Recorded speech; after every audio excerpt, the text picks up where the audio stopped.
Hello everybody, welcome back to Steve's Gear. And today we're going to do a review on the Spyderco Native 5. Now if you've watched any of my videos or if you've never seen any of my videos, I do a lot of unboxings and initial impressions and things like that, but I very rarely do knife reviews just because of the fact that I feel like a lot of them I don't use enough to give a good review.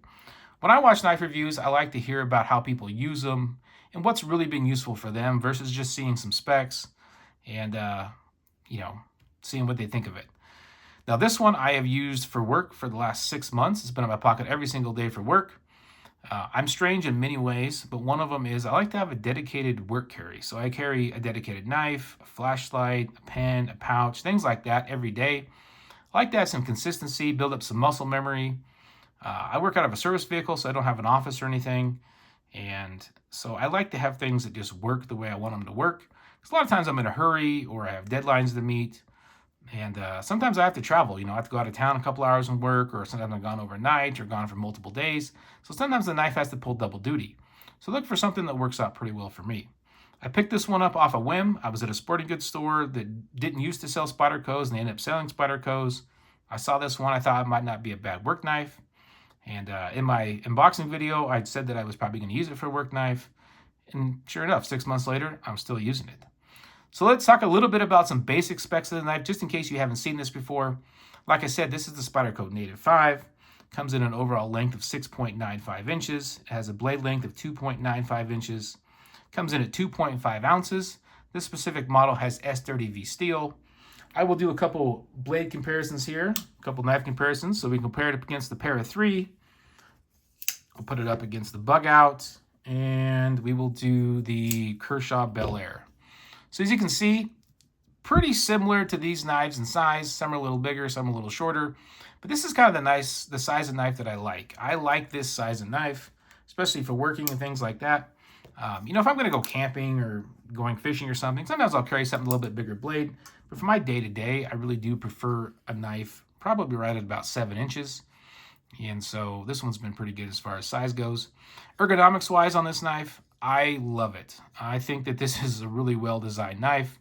I wear gloves pretty much every day for work. So I wear either like a latex kind of style glove, or I wear a more heavy-duty style glove, or snow gloves, winter gloves, depending on the season, what I'm doing.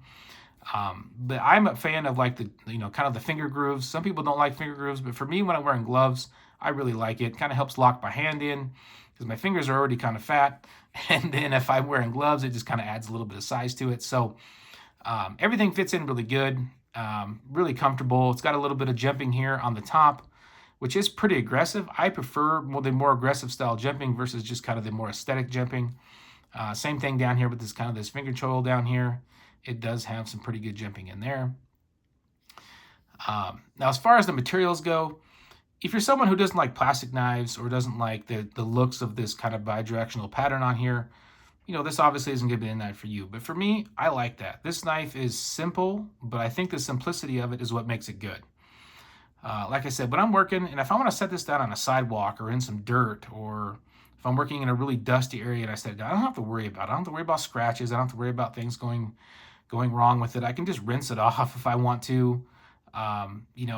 Something about that's comfortable about not worrying about your knife as much. I think those plastic scales kind of come in handy. It hasn't got many scratches, hasn't got any dings, things like that. But I also like to use the right tool for the right job. So I don't use this as a pry tool. I carry a Leatherman. I'll use something off that to pry.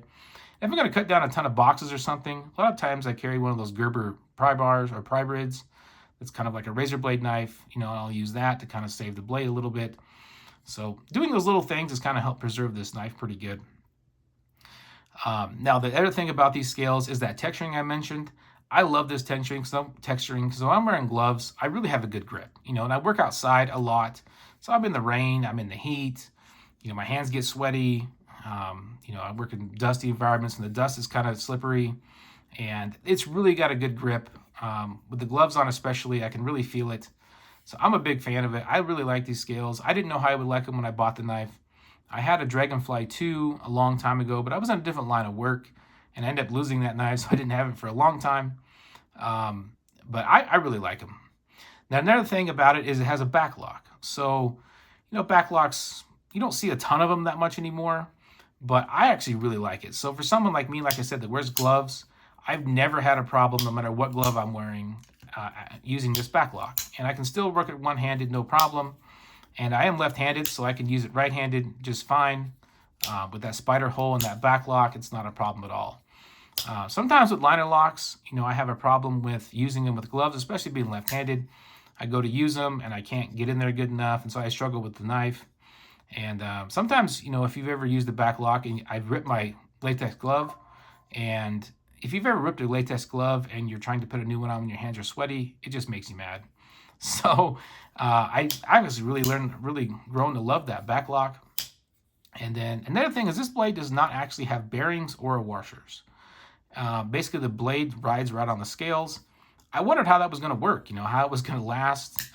But you know what? I don't never oiled this. I've never took it apart and cleaned it, and it is still smooth.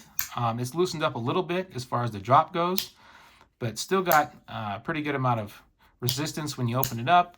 And yeah, I've never had a problem with it hanging up or getting any weird glitches or anything in it. It's worked great. Like I said, it's been sitting in the dirt. It's seen some stuff. So yeah, I've been really happy with that. And that's why I said I think the kind of simplicity of this knife is actually one of its biggest attributes. If you're looking for a knife that's going to be a good daily user, maybe you need a work knife, if you're in a trade or something like that, I think this would be a good choice for you. The blade shape, I do like the looks of it. And as far as what I've needed to do with it, it's worked just fine. I cut boxes, I cut tape, I cut zip ties, some hard and soft plastic, nothing super hardcore, but it's worked great for all those type of stuff. S30V steel, I'm a big fan of S30V. It's not the latest and greatest, but it's still a wonderful steel. A lot of my work knives have been either S30V or D2. I don't have any problems with rust too much in my area. It's pretty dry heat here. There's really no humidity here. And but in the past, using it in the rain and stuff a lot, I have had a couple D2 knives that have got a little bit of surface rust in the scratches. Never had that problem with the S30V. I've never sharpened this since I bought it. It probably could use a sharpening sometime soon. But about every 2 weeks or so, I'll wipe it down with some alcohol and throw it across a strop, and it kind of brings the edge back enough to get me by for a little bit more. So yeah, blade shape and size has worked out pretty darn good for me. Now, as far as the pocket clip goes, some people are not big fans of this Spyderco clip, and I don't really mind it. I may someday replace it with an aftermarket clip. It's not a deep carry knife, but in my work pants, I don't really care about that too much. It's not super tight, which I do like because it comes in and out of my work pants pretty good. It does have a little bit of a flat spot on both sides, kind of where the Spyderco logo is there. And so it kind of helps, your pants not rest right against this more textured pattern here. So that's kind of nice. You can adjust the clip. I did switch it over for left-handed carry, but you can do tip up, tip down, either side. So that's really nice. But yeah, overall, like I said, I think if you're looking for a knife that's just a good user, I think it's going to be good. A lot of knives these days, I think, focus a little bit more on aesthetics than functionality.